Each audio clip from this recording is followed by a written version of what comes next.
In the 21st century, when life is on full throttle, we can say that the human body would need a powerful management system to direct life as we know it, one that could power and supervise the body systems to operate in order to survive and to act as a living human who can fulfill the demands of areas such as the academe and the workplace. This will be the 3 pounds material inside our skulls called the brain. What exactly is the brain? It is an organ that is a part of the central nervous system together with the spinal cord, and it contains blood vessels, nerves, neurons, and glial cells. Allow us to introduce Dr. Stephen Strange, the famous American neurosurgeon who gained his fame for being the so-called super genius in the field of neurology. On the 13th of October, the world lost a phenomenal doctor and a great man. Before his death, Dr. Strange had wished to contribute to science for the last time by donating his body in order to add to the current body of knowledge.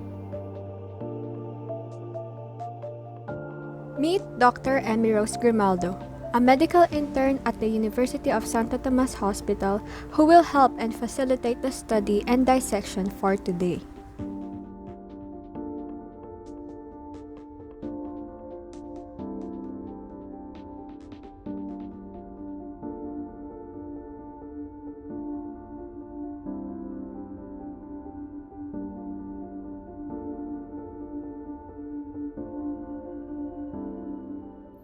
On the dissecting board, we can see the brain laying with the spinal cord just inferior to it, covering it with 3 layers of membranes which we formally call meninges. The meninges are composed of layers, namely the pia mater, which is inferior to the arachnoid mater, while the dura mater lies superior to the arachnoid mater.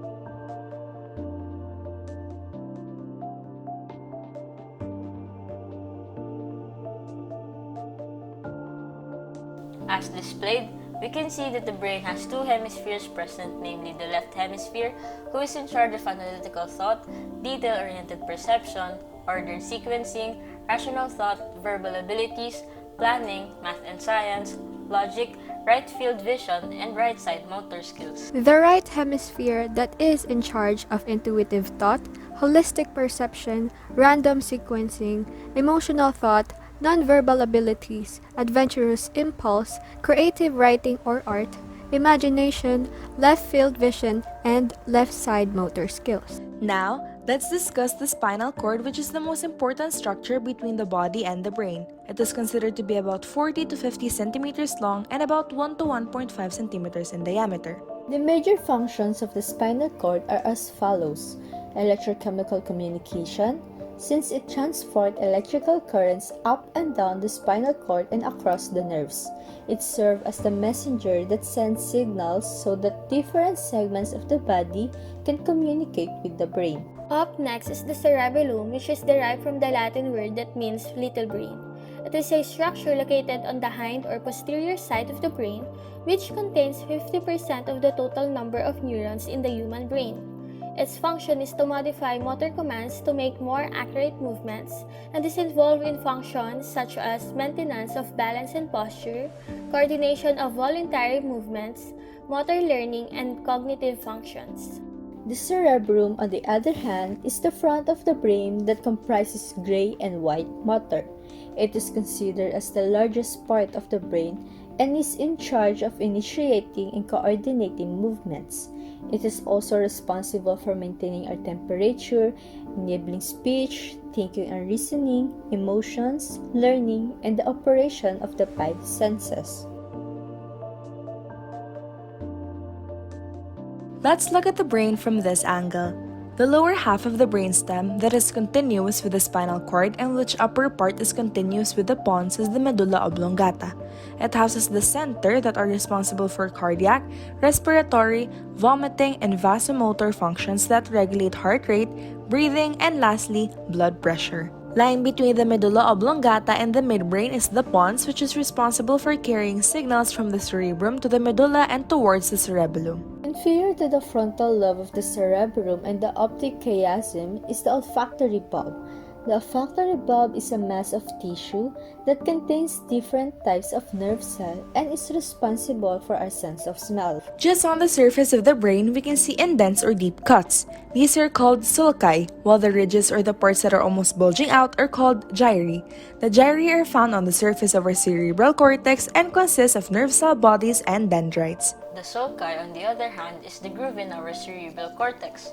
Together with the gyrus, both help increase the surface area of the cerebral cortex and form the divisions of the brain. Now, let's discuss the lining in the middle, which is the medial longitudinal fissure or the cerebral fissure.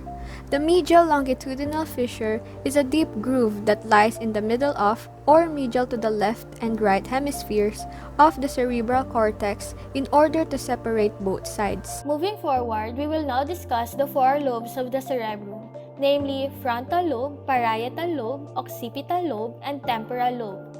With the brain lying straight, you can easily see and identify the four lobes. Frontal lobe is superior to the parietal lobe.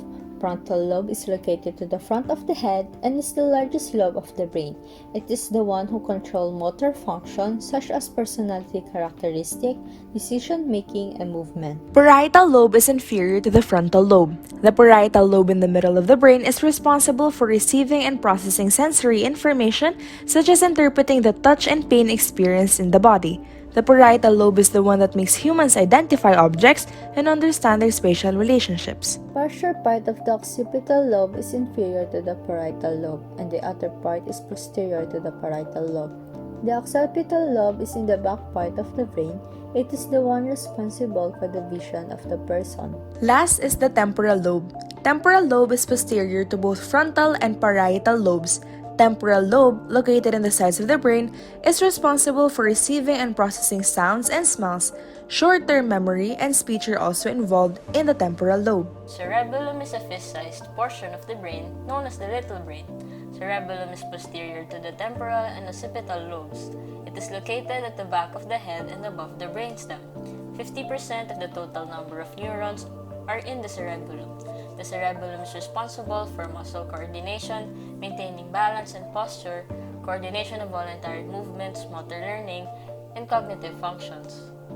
Cerebellum consists of two major parts. One is cerebellar deep nuclei or cerebellar nuclei, the sole output structure of the cerebellum. The other one is cerebellar cortex, the highly convoluted sheet of tissue that encases the cerebellar nuclei. We can find almost all of the neurons in the cerebellar nuclei. Lastly, the cerebellum is divided into three zones: vermis, intermediate zone, and lateral hemispheres. The three are divided into a sagittal section. The vermis is medial of the intermediate zone. Vermis is a central ridge as it divides the outer cortex of the cerebellum at the top.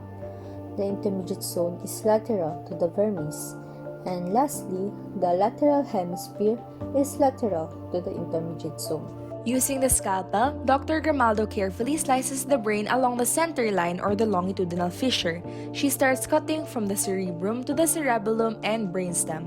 This action will then allow the two hemispheres of the brain to separate. With the cut, one hemisphere facing up, either the left or right, we can locate the different parts of the brain. Corpus callosum is medial to the left and right hemispheres. It is the one that connects the left and right hemispheres of the brain. Pons is superior to the medulla oblongata. Its function is to relay information about the motor function, such as sensation, hearing, and taste. Medulla oblongata is inferior to the pons. Its role is to pass messages between the spinal cord and the brain. Thalamus is superior to the pons. It carries out most of all information that comes and goes to the cortex. Pain sensation, attention, alertness, and memory process here. Third ventricle is medial to the right and left part of the thalamus, while the fourth ventricle is posterior to the pons. The pineal gland is posterior to the third ventricle. Its function is to secrete hormones such as melatonin. Hypothalamus is superior to the pituitary gland. It is the one who has master control over the autonomic system. The hypothalamus controls the behaviors and emotion of a person. and regulates body temperature, hormones, and blood pressure. Pituitary gland, or also known as the hypophysis, is inferior to the hypothalamus.